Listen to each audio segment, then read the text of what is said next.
Welcome to Just the Facts, episode number 21. Yes, 21 episodes. We're live here in Henderson, Nevada, and 21's a big number here in town. Pays the best in town.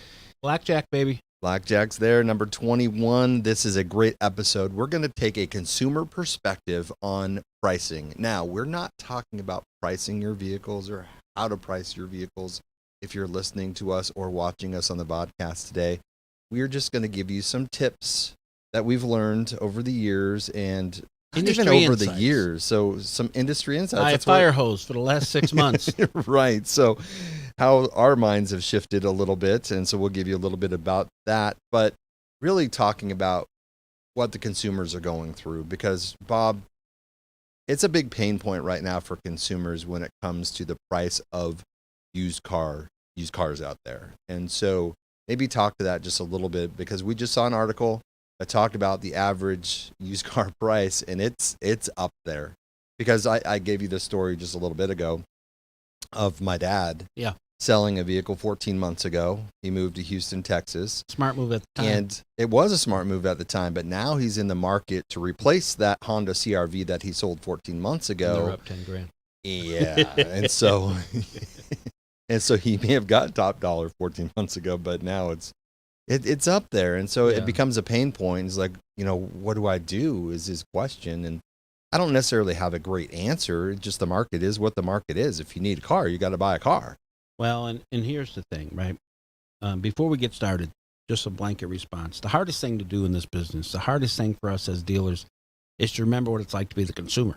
Mm-hmm. That's not what we're good at. Right? We're not good at, no, as a dealer, is to knowing what it feels like to be the consumer. But here's the thing. It's real. It's absolutely real, right? You look at the average cost of used cars in the United States right now. It's pushing $30,000. It's right at that $30,000.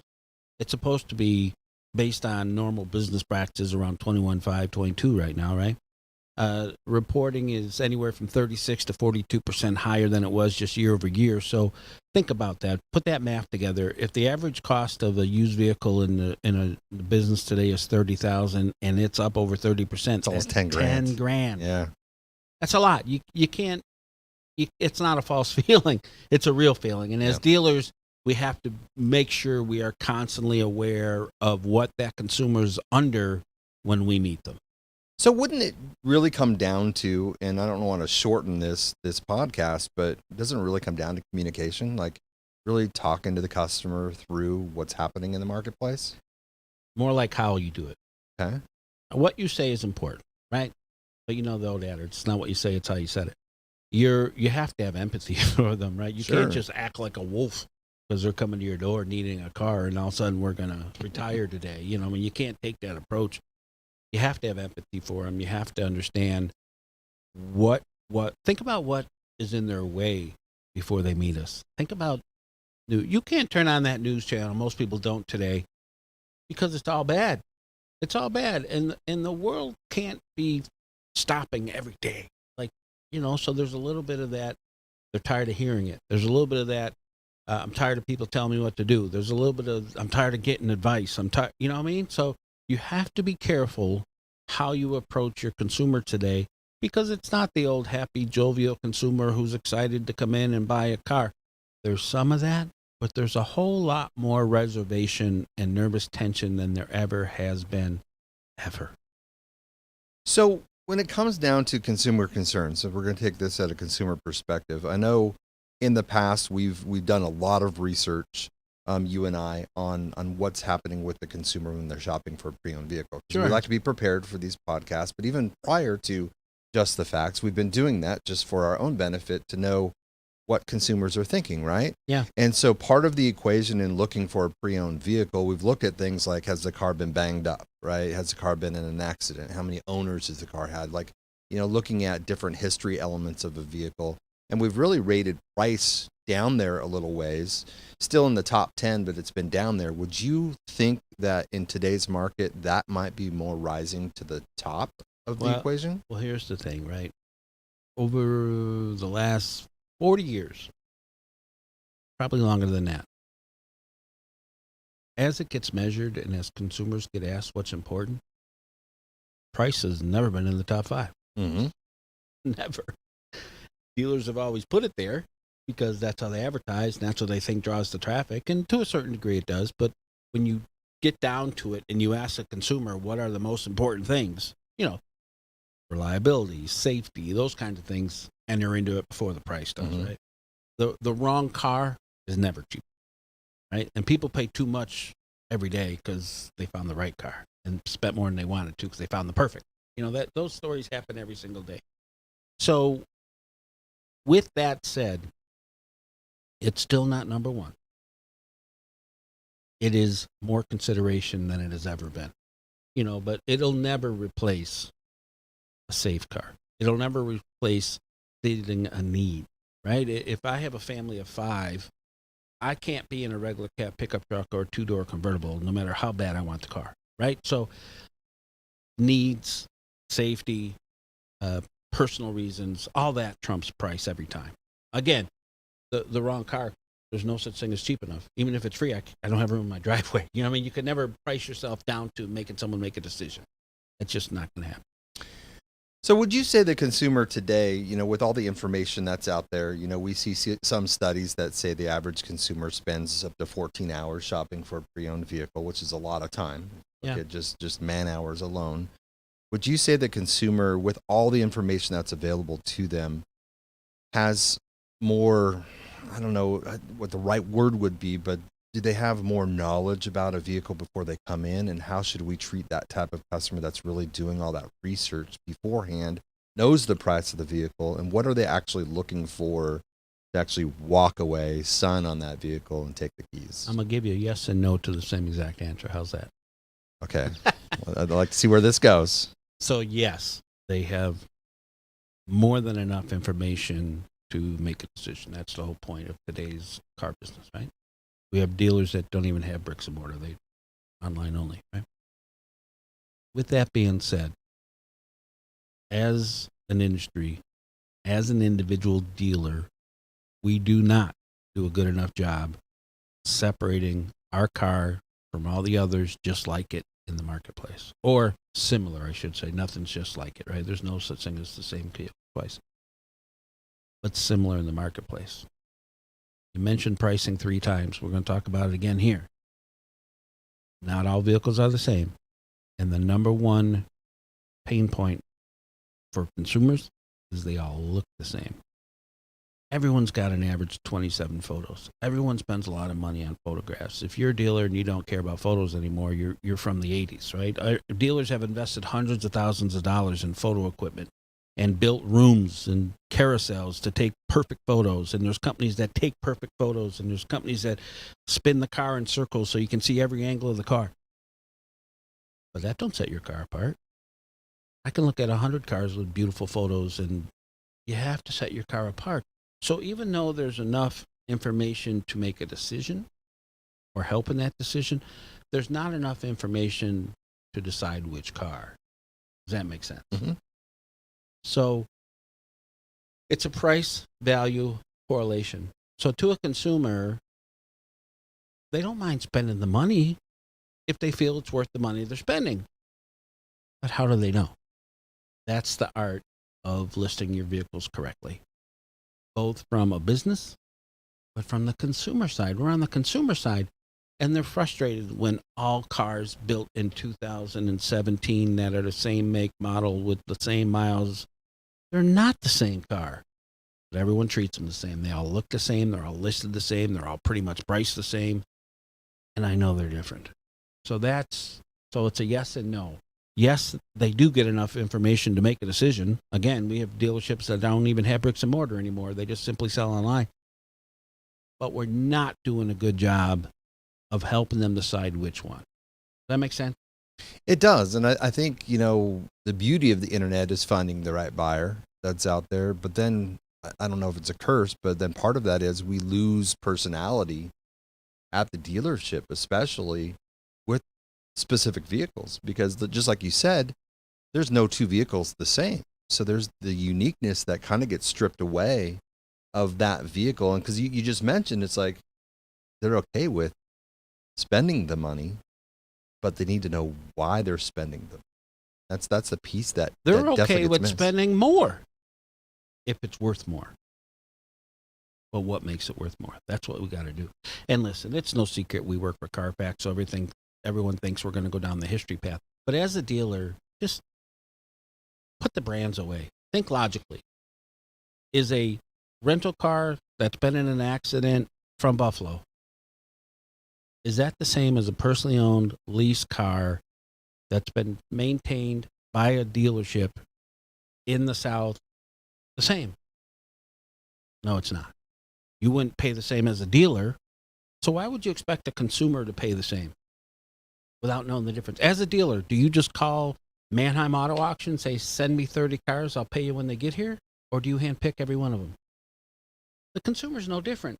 But we forget what it's like in the dealer's world to be a consumer. We expect them to do things we wouldn't do. And the internet, part of that guilt. It's become easier. And we get lazier. That's just the nature of the business, right? So we do things like VIN populate, and we let a machine describe our car to the consumer. So therefore, every 2017 Toyota Camry has power windows, power locks, tilt cruise, air conditioning. I think I've heard that before. And they all look the same. Yes. And as a consumer, they tell us every single day. That's the most frustrating thing, is not being able to tell the difference. So you want to make money as a dealer? You want to ask more for your vehicles? You have that right, as long as you explain why it's worth more. Because remember, in the marketplace, a car price too high to market will lose traffic. But guess what? A car price too low to market will lose traffic. You have to explain and make a consumer comfortable and understand why you're priced where you're priced. And we touched on that in episode number 20 when we talked about, do you still advertise your vehicles? Should you still advertise your vehicles? Now in this pricing conversation with customers, they see all that. I mean, that it all sounds good. When it comes right back to a customer shopping online, they're looking at all the elements, getting all the information. They see the price somewhat the same between dealership to dealership. What is the one thing that we can share with our listening audience today that puts the customer over on that car? Meaning, let me explain it this way, is like, what's that one thing the customer's really looking for? Not when it's not just the price, but what are they really looking for online that really puts them over the edge? This is what I'm trying to say. It is comfort and confidence. It's the two C's always, comfort and confidence. So here's the thing. Consumers tell everyone, not just us, everyone. Their number one concern right now, you asked where does price come in, right? Well, number one right now has changed, because number one right now is future cost. Mm-hmm. Future cost. So not only what's it going to cost me now, which I know is too much. That's the general perception. It's too much right now. But what is it in the future? How much additional upkeep, how much additional investment, how much additional cost will I have besides my car payment? So what can a dealer do, you're asking? One of the things they can do is explain their inspection process. If it's a certified pre-owned, you should be screaming that from the top of your lungs if you're a franchise dealer. And if you're an independent dealer, you should talk about why your car is considered certified. Because if it helps curtail future costs, that is the number one concern right now. It's not price, it's future cost. So breaking news, the number one concern today is future cost. It absolutely is. Yeah, and we've seen that in a lot of studies. Oh, it's right? not just ours. It's changed ours our mindset. said the same thing, but it's changed our mindset though a little bit, right? Our approach to things, and that's what we mean by adaptability. Is start to see from the consumer's perspective of what's happening. Like, what are their pain points? Because if you don't, and then you're going to start screaming, like, why aren't we getting the same customers? Why aren't we getting customers coming in, or eyeballs on our cars and the advertising? And it all comes down to adapting to the market today. Yeah, and I'm gonna take a moment and touch on a very sensitive topic. So if you're going to get mad at us, now's the time you're going to do it. Okay, I don't know where he's going with this. We never rehearse these, so I have no idea what he's going to say. So I'm freaking out just a little bit. So my heart's beating just a little bit. But go ahead. Yeah, we have a fortunate privilege of working with a tremendous amount of car dealers. We work with the most in the country, across the country. So we get a lot of perspective from the dealers, and that's what we share with you in these podcasts.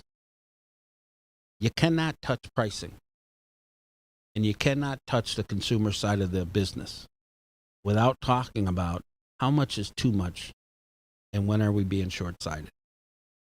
So dealers share with us today that, they're having to make some serious business decisions, because just because you can doesn't necessarily mean you should, right? So consumers know they're in the corner right now. Consumer knows they're paying, for the last 30 days, the news has been all about inflation. Don't care how they got to that topic. That's a topic everyone's discussion.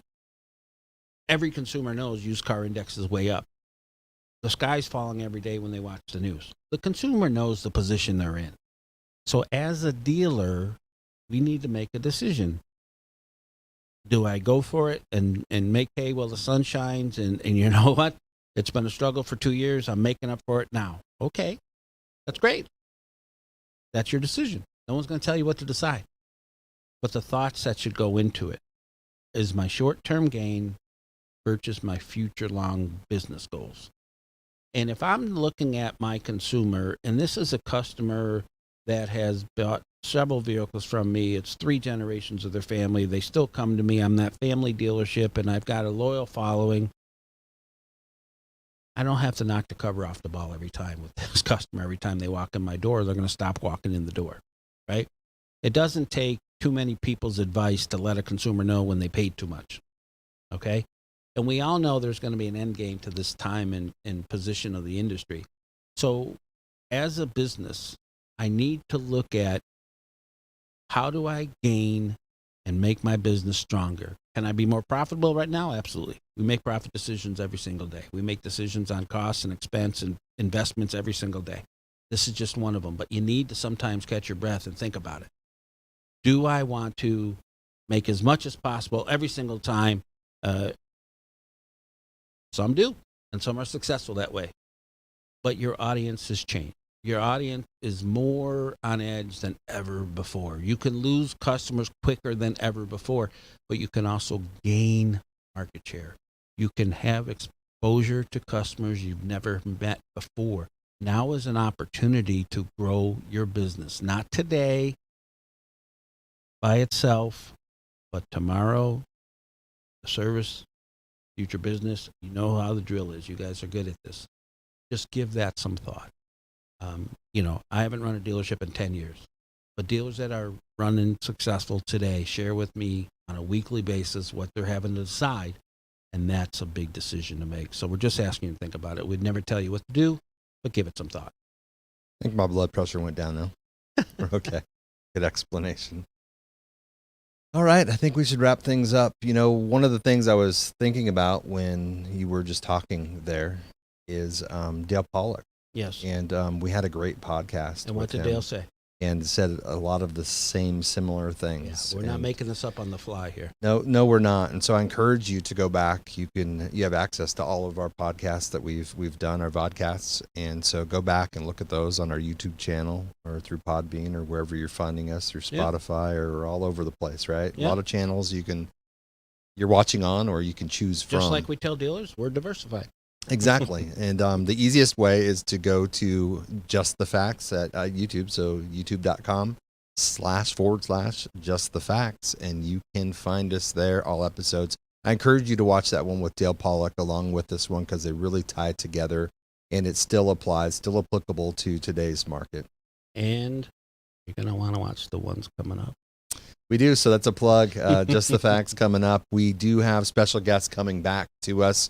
I know a few people have reached out to us. If you have some people in mind, or if you're one of those people you'd like to join us in studio here in Henderson, Nevada, we are trying to fill our 2022 calendar, but we have a special guest coming out. Are we going to mention who it is yet? Because it's coming in a couple weeks. Out of courtesy to them, they asked us not to do too far in the future, because then they get bombarded. We do, though. We will tell you this. We have one of the most influential people in the industry, and we couldn't be more thrilled than to have them joining us. And I promise you, their perspective, you'll listen. Yeah, and you won't hear us talking too much on that episode. We'll hand it over to this individual. Well, because we're excited for it. We're fans sometimes of the, these are the best people in the industry. I'm a fan of Dale Pollux. I'm a fan of some people that we have coming in the future, and so you bring them for a reason. Yeah, and if you've been following us for a while, we started this concept probably 3 years ago here in studio, and of course, this crazy thing, COVID, happened and kind of didn't shut us down. We still went forward, and so you'll see some former episodes, like in our living rooms, in a basement, and so, but now being able to have guests here in studio is like a dream come true for us. It's something that's been, like I said, 3-4 years. Going to be our first one officially in the studio. It's going to be fun, and we'd love to fill more of our guests here in studio. I'm looking over here because it's a couch. There'll be a couch. You'll be comfortable. Lightspeed does great at welcoming guests here, and we're going to be having a great time doing it. And throughout 2022, I'm excited. And we will let you know who the special guest is in the very near future. We just got to be careful with this one. We will. So we look forward to it. But thanks for watching this episode and more. Thank you, We'll everybody. see you on the next one. Bye-bye. Bye-bye.